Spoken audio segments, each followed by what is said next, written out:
पञ्चवक्त्रं महादेवं त्रिनेत्रं चन्द्रशेखरं जटाधरं गंगाधरं वन्दे शम्भुं महेश्वरम् भस्मधारं नीलकण्ठं शूलपाणि सनातनं भक्तरक्षाकरं देवं नमामि शिवमव्ययम्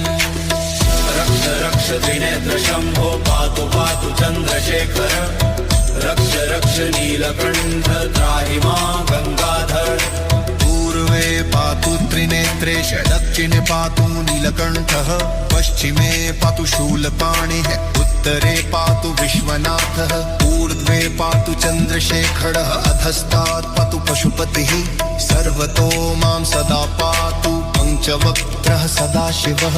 हर हर शम्भो रक्ष शम्भो जटा